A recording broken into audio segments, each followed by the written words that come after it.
welcome to the very first episode of The Trilogists, the podcast where three amateur filmmakers attempt to finish movie trilogies that Hollywood failed to complete.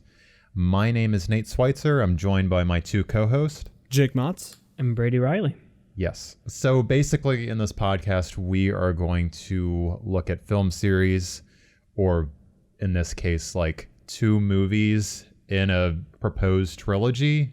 And for some reason, they just never finished a trilogy, or they like really hinted at making a third movie and just never did. And we're going to like do like a brief recap of those first two movies and then try to make up a third one. Yep.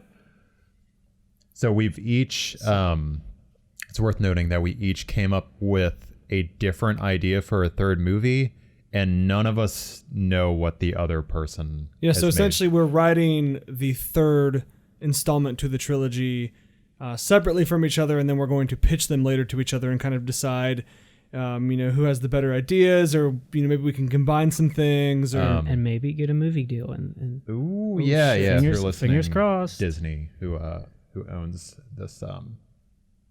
this particular trilogy that we're trying to do. What is that trilogy, or what are we trying to finish here? This episode, we are focusing on the National Treasure series. I'm gonna steal the Declaration of Independence. Hell yes. Classic treasure hunter movie series starring the ineffable Nic Cage. Yes. All right, so we're going to do a quick run through of the plots of the first two, and then we'll get into kind of pitching our own ideas around. The very first movie in this series is National Treasure 1. There's no like subtitle to that. It is just National Treasure, starring Nic Cage. Okay. So for the cast, we've got Nic Cage as Benjamin Franklin Gates. He is a very American treasure hunter and cryptologist, and it's worth noting that the younger version of him, because there is a younger version at the very beginning of the movie, is played by Hunter Gomez. We got Sean Bean as Ian Howe. He is a British entrepreneur and treasure hunter who is a former friend of Benjamin Gates. He's kind of got like a shady background that they go into a little bit later, and they don't really specify. Do they? He's like, I've done some shady shit, basically. Wink, wink at the camera. And we got Diane Kruger as Dr. Abigail Chase. She is an archivist at the National Archives who aids Benjamin Gates in his treasure hunting. It is worth noting that she is German, and they kind of make a big deal about it. Well, your accent, Pennsylvania Dutch? Saxony German. Oh. I don't know why. Justin Bartha is Reilly Poole, a sarcastic computer expert and friend of Benjamin Gates. He's kind of like the comedic relief throughout the movie. We got John Voight as Patrick Henry Gates. He is a former treasure hunter and the father of Ben Gates.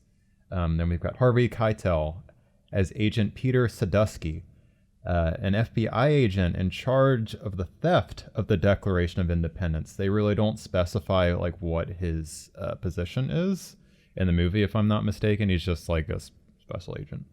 Then we've got Christopher Plummer as John Adam Gates, the father of Patrick Gates and the grandfather of Benjamin Gates. He just has a little scene at the beginning of the movie. And now we're going to dive into the plot. Okay, so the film opens with a young Ben Gates finding a book in his grandfather's house.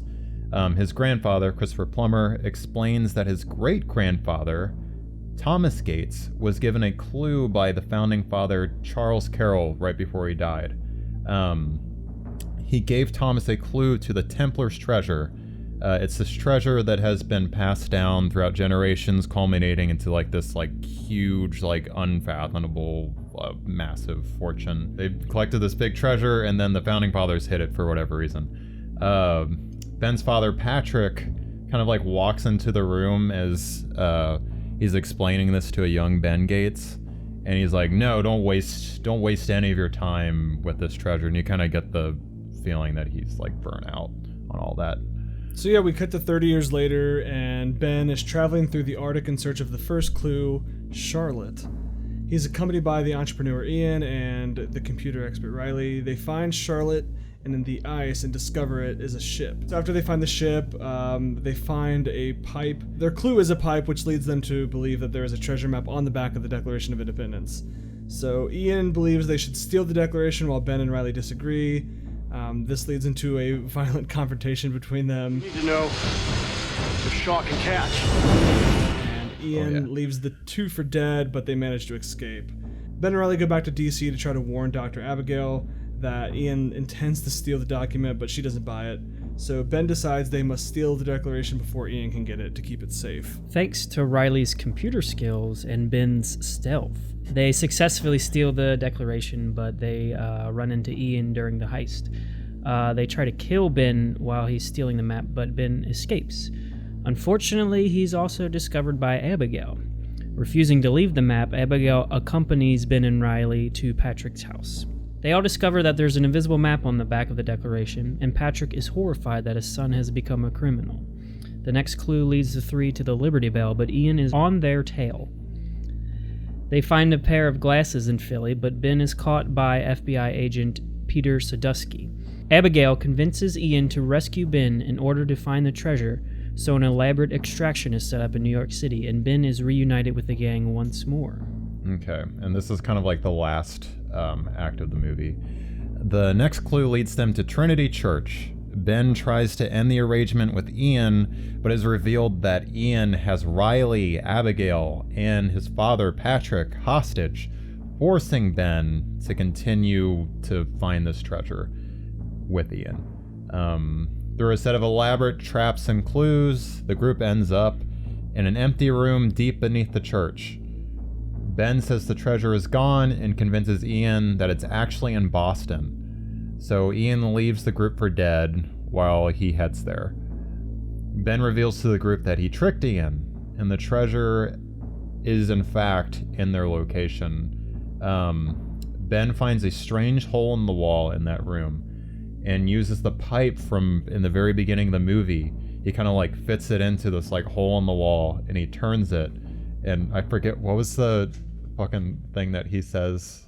Could it really be that simple? Which is, Yes. which Yeah, is that's what it's- great. Which is Because the movie is like so on the nose the entire time. yeah, it's like the perfect summary. It's of so convenient, everything. so convenient. So yeah, he turns that, and it opens this like massive room. They find the treasure. It's beautiful. It's beyond what they could possibly imagine.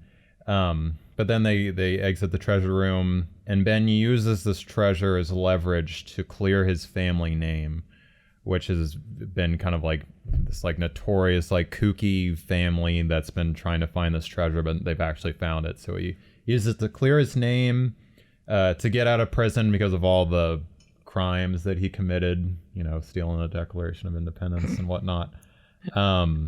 And as a topper, he leads the FBI to Boston to arrest Ian, who has like done like worse crimes, I guess, throughout the movie. The movie ends with Ben and Abigail together in this like fancy like castle mansion. Big old mansion. I always wondered, like, is it someone's, like, is it like a historic home of some sort, or Probably, I don't know. I guess. Like I don't really know. They never really dive into it. We're gonna dive into it. Maybe a little bit later. And it ends with Reilly driving away in his Ferrari. He got like a 10% finder's fee for the treasure and used it to buy this 2004 Ferrari. Yeah. So are there any closing thoughts on the first one before we dive into the plot of the second?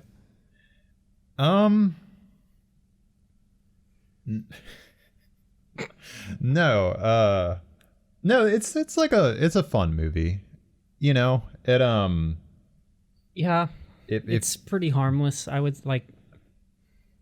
Yeah. I don't know if if I had seen it in theaters when it came out, I would have probably been like, okay, whatever. Like, I remember being really into it when I was a kid. fun little summer movie, but Yeah. I don't necessarily. I mean, it obviously made a shit ton of money because they had a sequel. Yeah, they had a couple movies in mind, but they only got around one. It could have been a fine standalone Yeah, I don't know. thing. I don't know. It's kind of like a light Indiana Jones, I guess. Diet Indiana Jones. Man, that's a statement right there. So National Treasure 2 has the same main characters, obviously, but instead of Sean Bean as the main villain, we have Ed Harris as Mitch Wilkerson, a black market dealer, and Ben's nemesis. We also have Helen Mirren as Ben's mother. We have Harvey Keitel as an FBI agent, and Bruce Greenwood as the President of the United States, and Ty Burrell as Connor, Abigail's new boyfriend, who works at the White House. The film starts with the middle-aged Thomas Gates and his son Charles on the night of Abraham Lincoln's assassination. These two are approached by men who are looking to get a message deciphered. Thomas figures it out and discovers the men are Confederate supporters who end up shooting and killing Thomas in front of his son. Before he dies, Thomas gives a torn page of the message to his son. Years later, Ben and Patrick are giving a lecture on this event, but are interrupted by a stranger. The stranger, Mitch, played by Ed Harris, reveals that he has another page from this book, which seems to confirm that Thomas Gates took part in the Lincoln assassination. Disgraced, Ben sets out to prove his great-great-grandfather's innocence by enlisting Reilly and his estranged girlfriend Abigail. They discover a clue on the back of the page that takes them to Paris to investigate the scale model of the Statue of Liberty. Reilly and Ben inspect the statue and find a clue that leads them to believe that there is a tablet inside the Queen's desk in Buckingham Palace. Ben and Abigail stage a hilarious fight in order to get captured so they can see the desk. I've got a lovely bunch of coconuts. Here they are, standing in a row. Small ones, big ones, some as big as your head. They retrieve the wooden tablet but are chased by Mitch through the streets of London. Ben manages to capture a picture of the tablet at a traffic light and tosses it into a river to lose Mitch. I forgot how fucking ridiculous this movie was. Reilly retrieves the picture online, and the group teams up with Patrick to decipher the tablet. Patrick can't translate the message on it and suggests seeing Ben's mother, who is an expert in Native American writing. And Ben's mother, Emily, isn't able to translate it without the other half. And the group must retrieve the other half from the desk in the Oval Office.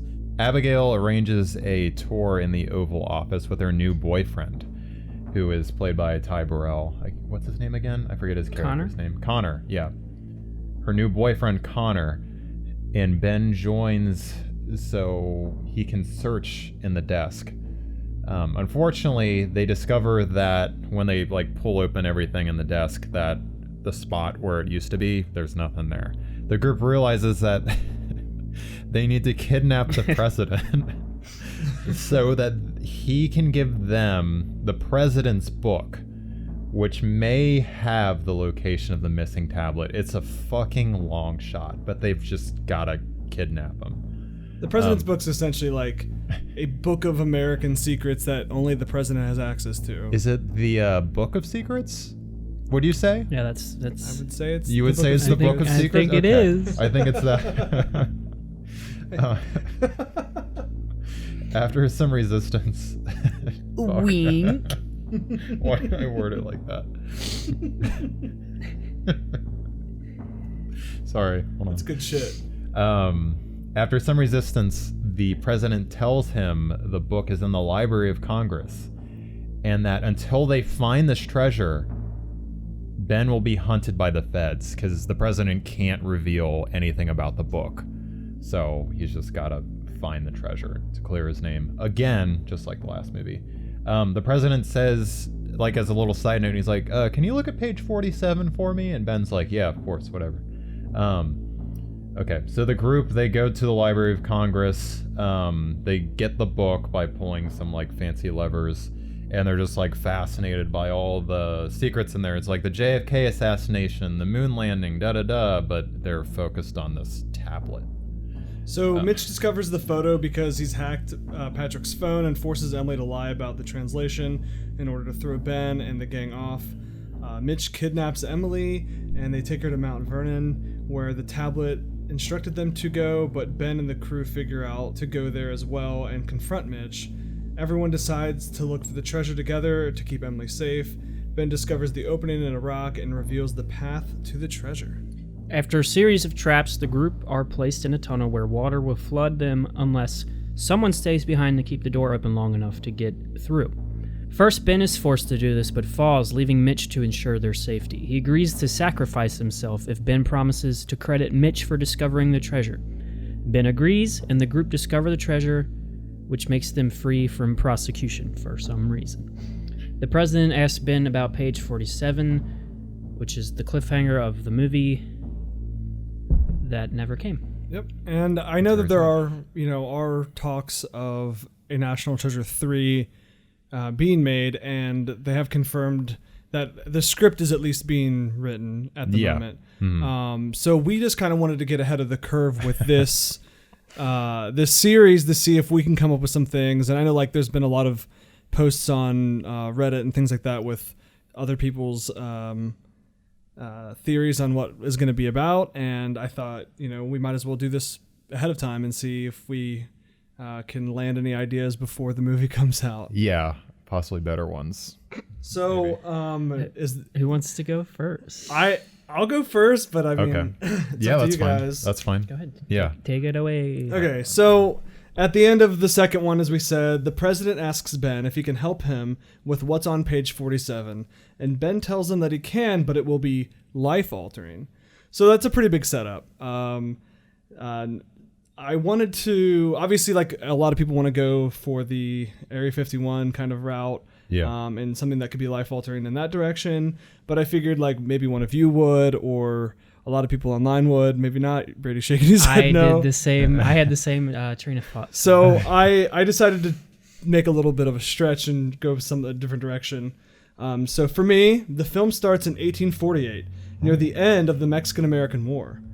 Thomas Gates, who isn't killed until 1865, is seen in an underground tunnel walking with some others. It's some sort of like expedition, I can imagine. There's a small tremors happening, and it's revealed that a battle is taking place above them. Oh. Yes. The tremors get worse. There's a collapse in the tunnel. Thomas and the other men begin to run for their lives. Only Thomas survives. He is sure to pick up a scroll left behind by one of the men. This is where the title comes in. National Treasure, The Legend of the Cursed Gold. Ooh. I kind of thought it followed suit with some of the other titles. Okay, so now we open back with Ben Gates, only several months after the Book of Secrets ends. Him and Reilly walk into the Oval Office to meet the president. Talk about page 47. Mm-hmm. On page 47, it is revealed a treasure map, but it's in a foreign language. After some examination, Ben concludes that it must be some sort of Udo-Aztecan language. Of course he would, because he would know that, right? Right. Reilly makes a joke about how he's disappointed that he's not it doesn't have anything to do with aliens. So Ben takes it back to Abigail. They discuss the map and do some internet searching, and after they conclude that the map looks like it's in the northwest corner of New Mexico, pre-war, which is the 47th state. Fun fact, page 47. Motherfucker. That's good. Ben, Abigail, and Reilly fly out to the Four Corners Monument. They search for clues but find nothing. Do you remember in the first one where he gets the declaration from like the fake one from the gift shop? Yeah. So I wanted to like throw in some things like that again. Okay. So after some looking around in a gift shop, Ben reads something about Nicholas Trist, which is the negotiator of the Treaty of the Mexican-American War. That leads him to think that they need to get a hold of the original treaty of Guadalupe Hidalgo. That sounds right. Which is in Viggo Mexico City. Good. So this is where the introduction of the person of conflict, as I call them, because I didn't necessarily make them a villain in this movie. Yeah. They just are the person of conflict. And she's not a villain per se. Ooh. She works for the Mexican government and is later revealed to be obsessed with finding Montezuma's treasure. Okay. AKA the cursed gold. Right. After stealing the treaty, they find a secret message, an account of Thomas Gates' last exploration, and the map in the treaty left by Nicholas Trist and Thomas Gates, who were both opposed to the war and decided to keep the secret hidden from the government. This hidden message in the map unite with the other map to create a larger map and to make it clear to notice different exploration tunnels, all leading into an area in the Casa Grande ruins in Arizona. So the Casa Grande ruins in Arizona are said to be where the entrance to Montezuma's treasure would be. Right. This is so You insane. did a did your lot of re- research, I did. I feel so underprepared. I spent so much time doing this. Oh my God. I'm almost done though. It's good. I really. So Ben, of course, thinks of Montezuma's treasure immediately, and the legendary buried treasure, aka the cursed gold, which I said earlier. They read about which tunnels have been explored and which ones were failed attempts, and notice that a few on the Mexico side of the map have markings indicating that they have not been explored, most likely due to war. They decide to head to the northwest tunnel of Mexico, closest to the unexplored tunnel. It's very important that someone mentions out loud that the tunnel leading from the site for the Four Corners Monument and how this was Thomas Gates' last exploration. Ooh. So here's the climax of the film. Okay, let's go. After finding the entrance, there's a conflict with the villain. She forces them to lead her and her posse to the treasure in good old National Treasure fashion. I feel like both films so far, they've led the villain to the treasure. So some crazy booby traps happen, some goons die, of course. It is revealed somewhere along the way that the villain is a direct descendant of Montezuma, who is looking for the treasure in order to help struggling villages in Mexico. That's why I said she's not necessarily a villain, and I wanted it to end on more of a positive note. Right. So once the treasure is found, Ben meets with the president to discuss the division of the treasure. Ben makes sure that his, Abigail's, Reilly's portion of and a large amount of the treasure ends up going back to Mexico for preservation. The end. Very nice. Nice. Sorry, I read that so fast, but No, you're fine. You did your research. God It was damn. very impressive. Yeah. I spent a lot of time to try to make things work, for sure. It does. For sure. Yeah, I mean, God damn. Yeah, like, I feel like you really did your homework with a lot of that history, and, like, I don't know any of it. Like, I can't confirm it, but, I mean, it sounds right. Like, it's like, okay, shit, yeah. Yeah, it's a very different direction from, like, the other two movies. Yeah. Well, I figured this would be the last one. Yeah. And what I wanted was, like, with him saying, like, it was life-altering, like, I was thinking, like, obviously that has to be something big, but what I was thinking was, I mean, finding Montezuma's treasure would be life-altering for anyone, so... Yeah. Yours definitely seems... Professional. No, I was going to say more plausible. Like, Yeah. It would be... It seems like something that would... Oh, made. yeah, that'd definitely be something that they would go for, for sure. So if I pitch this, do you think they would take it? I think so. I think yeah. we should get Mr. Bruckheimer on the phone. Yeah, get him up now. If he's listening, which I know he is, Him or Bay. don't steal my ideas. Mr. Turtletop, we've found the third movie for you to direct. Oh, that's his name. I forgot the director's name. Nate, you want to do yours? Fuck. Okay.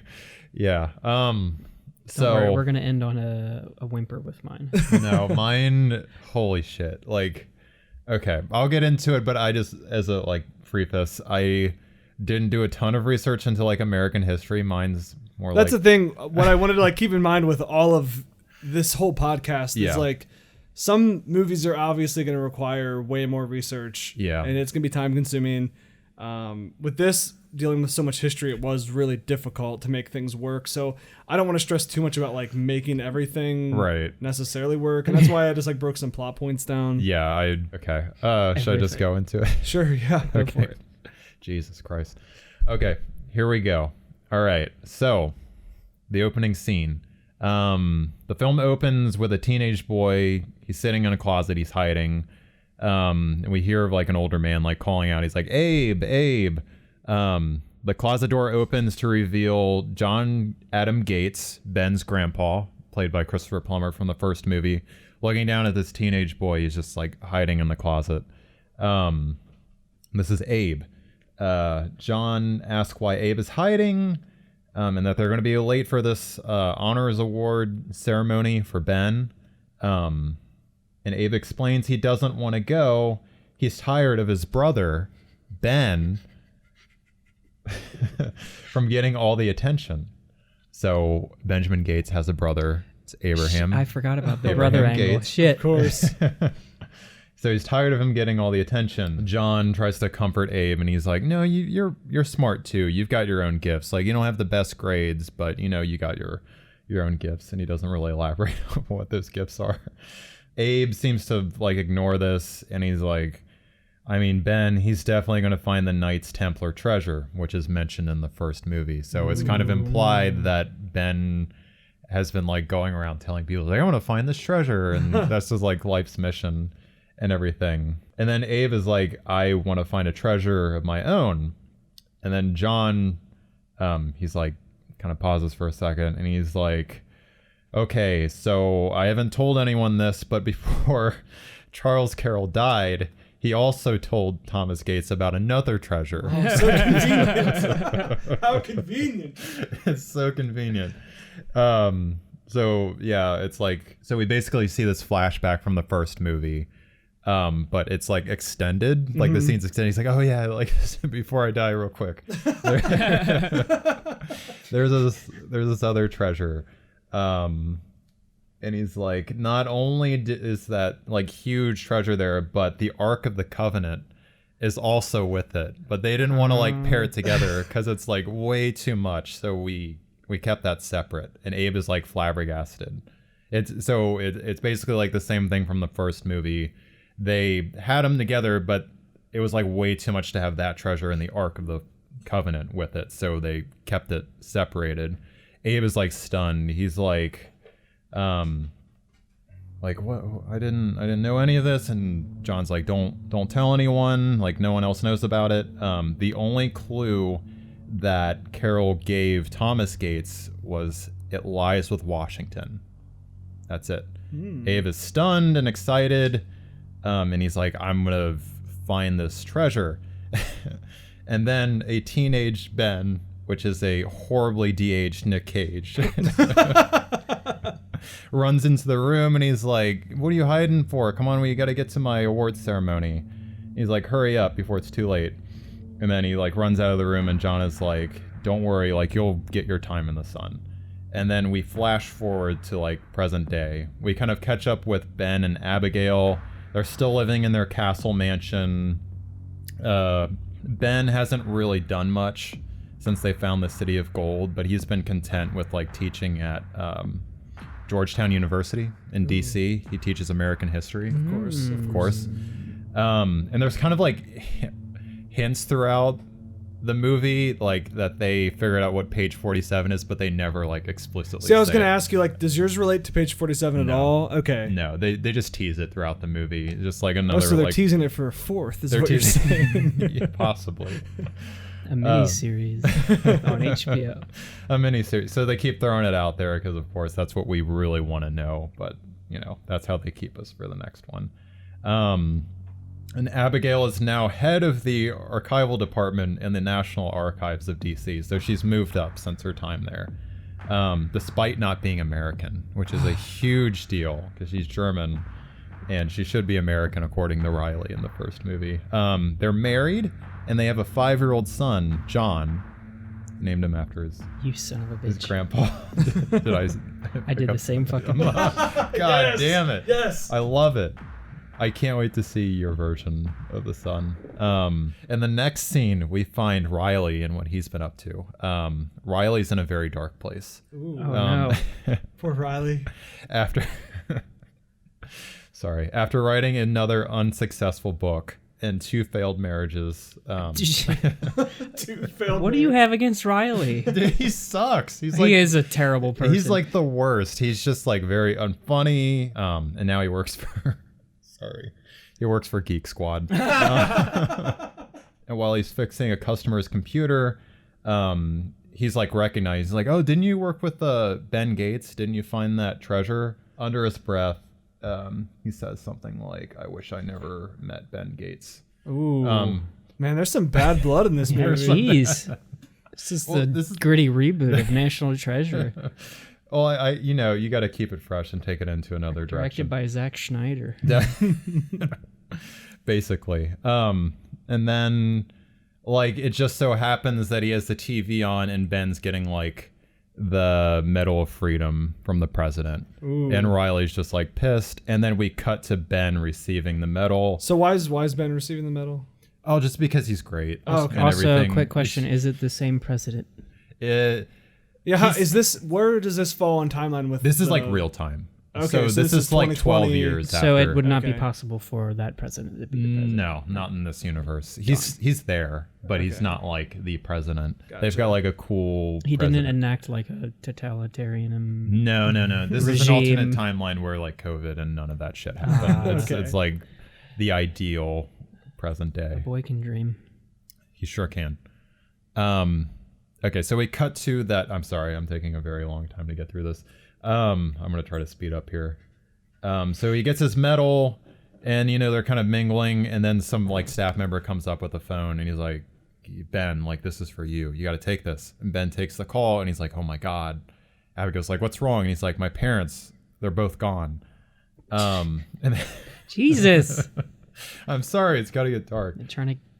And then we go to the funeral for Ben's parents. It turns out You're trying to one up in terms of starting the movie with the biggest downer I'm ever. sorry. It'll go up from here, I So promise. they're at his parents' funeral. I'm Yeah, sorry, they're at his laughing. parents' funeral. This is so fucking ridiculous. It gets better. Riley's life is shit. Ben's parents die. Ben is receiving a medal, but then gets informed that his parents are dead. It's you gotta like balance the good and the bad, even though it's mostly bad.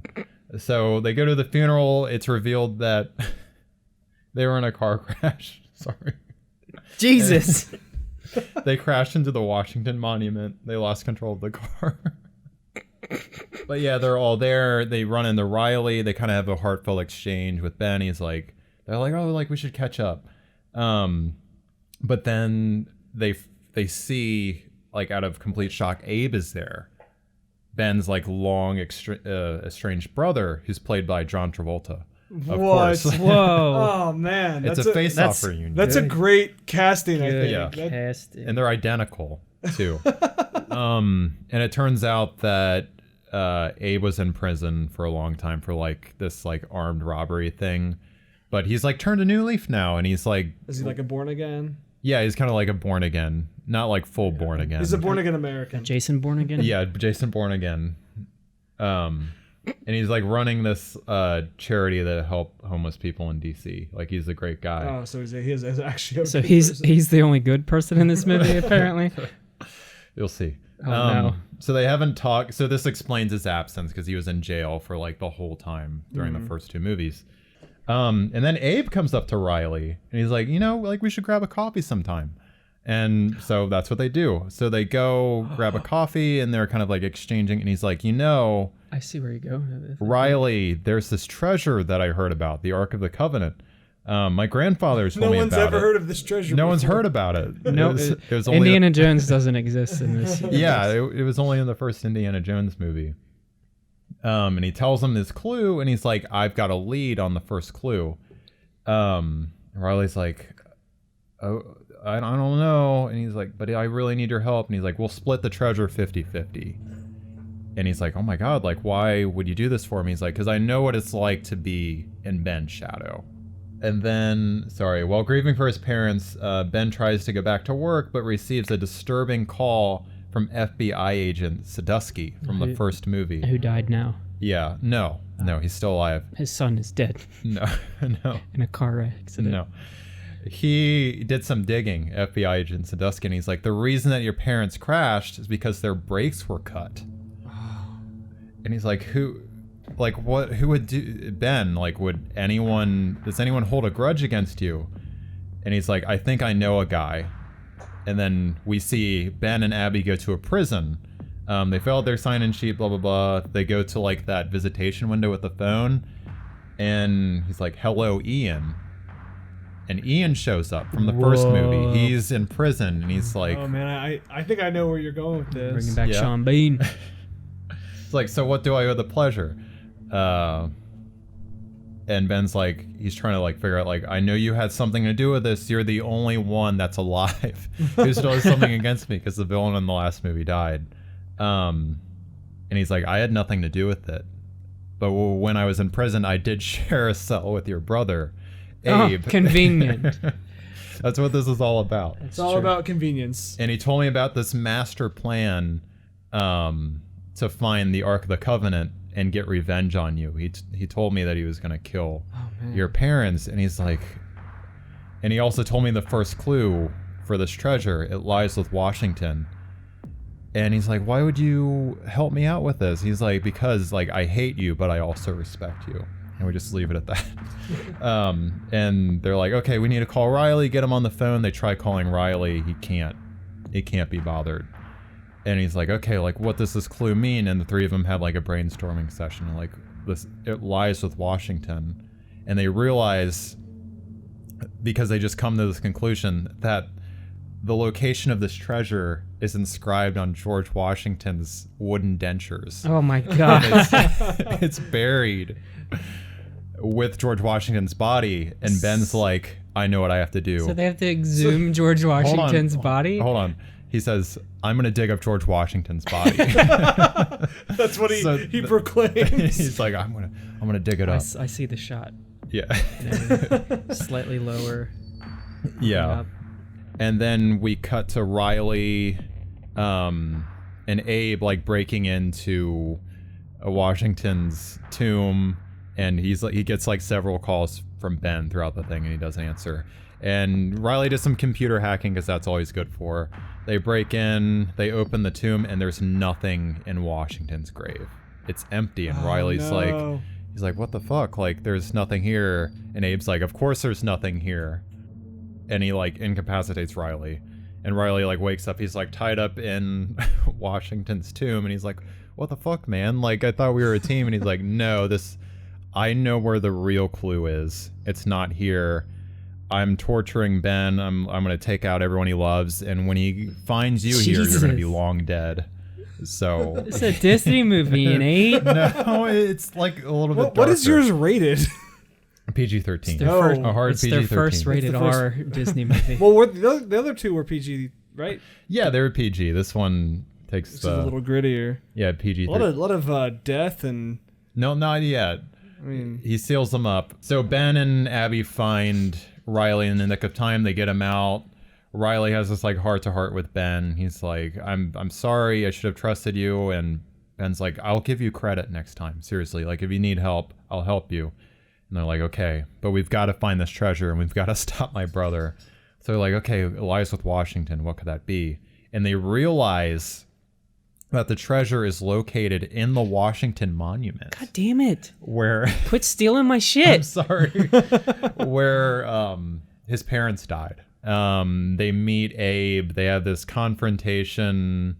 Like, he basically does the same thing he did in the first two movies. He like forces Ben to like find the treasure. They find it. There's like this elaborate trap. And he kind of like holds him hostage. He's like, you've got to do this. You got to find this treasure, or like, I'm not going to amount to anything. And then Ben's like, you're always going to be my little brother. Aww. And then he shoots him in the face. No, it doesn't go in that direction.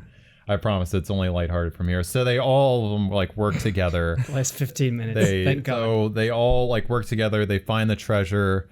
Abe has to go back to prison for killing the parents, but they're like we're gonna help you, man. When you get out, like, we're gonna rehabilitate you, and da-da-da-da-da. And then they all live happily ever after. Wow. Bravo. Sorry, man, Nate.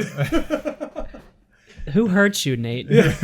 It's like we went like completely different directions with description. Obviously, like. Yeah. You went for way more plot points than I did. I just kind of like did a summary, but I mean, it's interesting.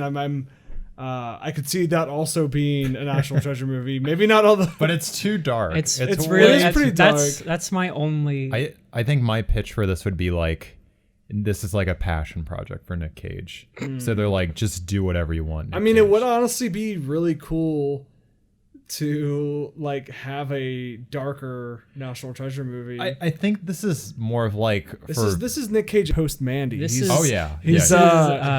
Avengers Infinity War level National Treasure shit. I think that's what I was going for, and I guess I like kind of like unconsciously plotted this out for like kids who saw the first National Treasure, so like when those our came age out. Yeah, people who it's are now adults. You went for the Toy Story 3. Yeah, exactly. Like there's still like some elements, but it's like way darker, obviously. And Reilly sucks, and his life is just. Man, you really don't like Reilly. Yeah, it's so funny. What was your title again? Did you come up with a title? Oh yeah, so the title, National Treasure, Washington's Tomb. Ooh, I mean that's a great one too. It had to I go. feel like it fits with the theme of Book of Secrets. And Yeah, something like that. I really wonder what they're gonna name the third one. I'm really curious. It's got to be like something to do with one of ours. Yeah, I feel like. I don't know. I could definitely see it being the like whole Area 51 thing. Oh man. I am interested. Why did you choose not to do a page 47 thing? Can I be completely honest? Forgot about it. I fucking forgot. Yeah. Yep. Hey, that's fair. I completely forgot about it. The biggest cliffhanger at the end of the first or the second movie, like the incentive to like set up a third movie, I just completely forgot. See, I forgot about it like halfway through. Oh, yeah. I was writing and I was like, oh shit, that was a big like thing. And then I was like, you know what? Fuck it. I feel like they just ignore that completely. Yeah, I feel like we spent enough time on mine. Okay, Brady, do you want to? All right, this is okay. Let's hear it. I spent way more time on the intro than I did the rest of the movie, but okay. Here we go. Let's hear it. We open with an aerial shot of a World War II battlefield. Oh shit. Explosions, gunfire, shrapnel, bodies litter a ruined European city. The sounds of war are almost deafening, commands being shouted over the constant gunshots, explosions rattling the fragile architecture of the deteriorating city, planes swooping overhead. Inside of one of these buildings, a group of American soldiers are hunkered behind some ruined furniture and bits of collapsed building. Enter young John Adams Gates, disheveled and weary from a long trek to the rendezvous spot. The on-edge soldiers draw their weapons as he enters, Gates raising his hands. Realizing who it is, the other men lay down their arms. Sergeant Gates, one of the soldiers speaks up. We were worried you wouldn't make it. Gates approaches the man who has spoken. For a minute there, neither did I, he chuckles. Do you have it? The soldier reaches into one of his pockets of his bulky uniform and removes a rolled-up piece of cloth bound by twine. Eyes glowing, Gates takes it and begins to unravel the parcel. In his hands, he holds a large brass key. A smirk flashes across his face. And then titles. I don't have a title for this one, but Oh shit. Oh, come on. maybe you guys Not can yet. help me. We'll come But up that's with when the one. title's up. Fast forward, Ben and Abby have a son named John Adams Gates Jr. Damn it. Patrick and Emily, his parents, are back together, and they are moving into the old house of John Adams Gates. So the Ben and Abby are helping them move in, like at the beginning. Reilly, on the other hand, is the host of a successful History Channel series showcasing conspiracy theories and historic locations around the I U.S. mean, wasn't his book in the second Yeah, one about it was. conspiracy Yeah. theories? A little Okay. callback, yeah. That's good. So when Ben's helping his family move in, he finds the key in the attic of his grandparent, or in the attic of the house, along with a journal of his grandfather's findings about a rumored Nazi treasure. Ooh. And then there's a subplot. In Germany, a relative of a German soldier that fought in World War II, played by Christoph Waltz, Very nice. is searching for the lost treasure as well. John Adams Gates and Christoph Waltz's grandfather traded info across enemy lines. They were both looking for the treasure together, and they had to cooperate. But Waltz has been led to believe that Gates betrayed his grandfather which ended in his grandfather's death. So he's kind of out like for revenge, but also trying to find this treasure. So Ben finds this key, and then Ben and Abby's almost sexual proclivity towards a good treasure hunt gets the better of them, and they get sucked into it. So they let Pat and Emily watch their baby while they are away on this treasure hunt, okay. which is a little B plot to like flesh out their rekindled love, little like comedic relief. And then there's hilarious baby raising hijinks. Oh, I course. can only imagine. I want like a whole like compilation of It's like baby's day out, like a baby like knocking over shit and stuff's catching on fire, stuff like that. maybe almost throwing Declaration of Independence into a fire. Exactly, shit like that. Yeah. Conveniently, Reilly needs to do some research on Nazi conspiracies for a spin-off series of his show, so he is invited along for the trip. Okay. The first clue, I'm imagining Reilly is like the aliens guy. pretty much. That's kind of what I was thinking hair's all of. disheveled. I could see that actually. The first clue in the journal leads them to a secret entrance at the Washington Monument. They sneak in, they get in there, and it's a Zelda-like elaborate dungeon puzzle that they have to solve, like pushing blocks and all that jazz. which leads to the next clue. But as they exit the Washington Monument, they're surrounded by FBI agents, and a new, younger FBI director arrests them and takes them into the office. Oh. So they're like hunkered in this interrogation room waiting to get interrogated or whatever. And then here comes Mr. Sadusky, and he's like, hey, I know you guys. Like, he doesn't like the new younger guy. The younger guy's trying to like do too much. Right. Okay. And he like walks in and he's like, I thought you were out of the game, Gates. And Nic Cage is like, yeah, so did I. And I could literally hear him deliver. exactly. can. And That's what's so like, funny. I was picturing like trailer, like that's a trailer scene. Oh, like, yeah. So they get out because Sadusky's like, yeah, whatever, like I'm your friend. I don't give a shit. So the next clue leads them like on to various landmarks around the Washington D.C., which ultimately leads to Germany. And so they all hop on a plane and fly over to Germany. Meanwhile, in Germany, Christoph Waltz's character has been following his own clues left behind by his grandfather, which leads him to the same place as the American squad. So they're in Europe now? Is that what you're saying? They're in Germany, yeah. Okay. They're going to Germany. Nice. Sorry, I missed that. Meanwhile, Patrick and Emily are having a whale of a time trying to keep Baby Gates under control. He's like getting into everything, and they're like, oh my god, it's really funny. So the final clue leads them to the Führer bunker, which is where Adolf Hitler hung out during the war and ultimately Killed committed himself? suicide. Oh, committed fuck. suicide. So they run into each other. Waltz knows who Gates is. Gates knows who Waltz is, and turns out they both have like a separate piece of the puzzle that they need to get into this secret vault that's in the Führer bunker. There's like elaborate puzzles. They get in. They decide to work together to get to the puzzle, kind of like Ed Harris did in the second one. Gotcha. Then they like get like to the vault and they're about to open it, and like Waltz is like, I'm gonna kill you. Like, this is my treasure. It's my rightful thing. Shit. And then No, it's good that you guys have similar like. I'm not things like sure that. how. That's great. I'm not sure how it happens, but there's a piece of paper in each of their grandfather's journals that has been ripped in half that tells the full story of what happened. Holy And what shit. actually Okay. happened is, it turns out Christoph Waltz's grandfather had sacrificed his life to save John Adam Gates' life. Oh shit. So they were still friends to the end. And Waltz, realizing his mistake, gives Gates the opportunity to open the vault. And he opens it, and it's empty. Flashback to the States. Baby Gates is crawling Baby ar- Gates. crawling around in National Treasure 3. crawling around the mansion while Emily and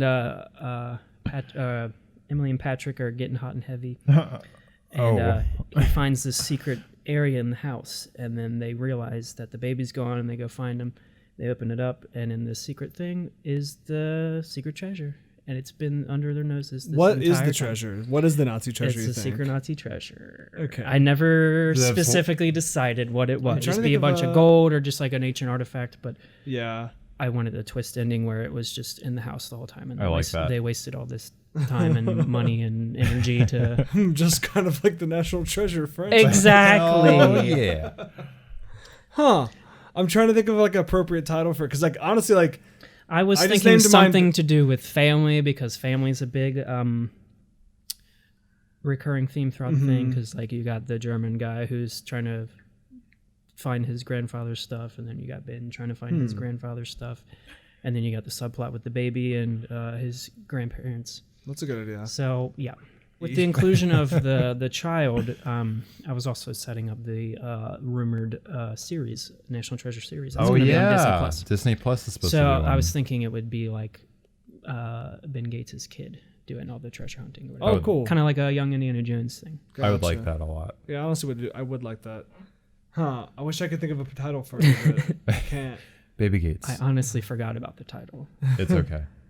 I feel like elements of your guys's would be perfect. Like I feel like Jake's had the most, like, it felt the most National Treasure to me, I feel like. I think the research that you put into it, without a doubt. Yeah. Yeah, it was I- a lot of like just really random, like super specific historical things that make up the National Treasure franchise. We mentioned this was like Indiana Jones light, and I tried to kind of go Indiana Jones 3 with mine, with the whole Nazi. I like that we all plot. did different kind of times, because like, mine was based obviously during the Mexican American War. Yours was World War II, and yours was just kind of like a present day National Treasure film. Yeah, kind of. It was like, it was basically a throwback to the first one. Exactly, which I mean is a great way to end a trilogy. Yeah. Tickle that nostalgia bone. Yeah. There was some nostalgia. I really liked Brady's like the interweaving story. Like we're cutting back to other players. Like we're seeing what what Emily and Patrick are up to with the baby, and then we're getting like Christoph Waltz. I think that's really interesting, like cutting back and forth between Christoph Waltz and his like own separate adventure that like meets up, because that's a very different it sets up different story beats than in the first two movies. The first two I feel like are very similar with like how the villain like approaches everything. But yeah, I think a combination of your guys's would I was be kind of with perfect. Jake on mine. I didn't really want a villain per se. Like he's not a bad guy really. Yeah, because like I was No, kind he's of not. Plus, I kind of wanted to play off of the German villain stereotype that is so present in a ton of things. I was kind of wanting Absolutely. to do like that as well with like, I just feel like the first two, the villain was like just so like flat, and it was like, oh, it's just some guy who has a shady past, like that's it. But like I wanted my person to not necessarily be bad, but not working with Nicolas Cage in a sense. I do see a progression with both of your guys's in terms of like quote unquote the villain, is like with each movie it like grows a little bit. They grow a little bit as a character. That's like true. The first one's like very one dimensional. The second one, Ed Harris, he's kind of a bad dude, but at the end of the movie he's like, I'm sorry I did that. Yeah, he like man." sacrifices himself, And then he Just sacrifices- all he wants yeah. is credit. That's all he Yeah, wanted. all he wants is to clear his family name. And then with like both of yours, like they kind of have like with Christoph Waltz's character, like he has like the same reasons of finding a treasure as Ben did all those times. And with yours, it's like a complete surprise that this person like wants to save a bunch of villagers, like or save like you know people. But yeah, I honestly with all three of ours, like I'm shocked that we didn't. I mean, Yeah, Brady and mine's kind of like we overlap. had some overlap. I expected a little more overlap maybe, but overall. just all three of us. But I feel like we had three pretty distinct plots and Yeah, story beats and shit. absolutely. great. Yeah. Any kind of closing statements you want to make about National Treasure? I can't or wait to do a series that's not this complicated. Oh my yeah, God. I wanted, since we knew that a third one was coming, I wanted to get through this because it was fun. It was really to come tough up. to try to come up with things, and it was Yeah. fun though at the same time. I mean, I had 15 tabs pulled up on my browser, like trying to go back and forth and referencing things. So yeah, I had a lot of fun with this. I liked hearing your guys' ideas. Yeah, it was just really fun to listen to you guys come up with stuff, and I liked coming up with my own story as well. Good start, yeah, I would say. Well, I think that about wraps up this episode of The Trilogists. We really appreciate you listening, and I hope you guys enjoyed what you heard, and we should be posting this on a monthly basis, hopefully relatively regularly. Yeah, I think that's the plan for now. And we just wanted to thank Dogcast Network for hosting us. Absolutely. And, you have listened to The Trilogists. Thank you.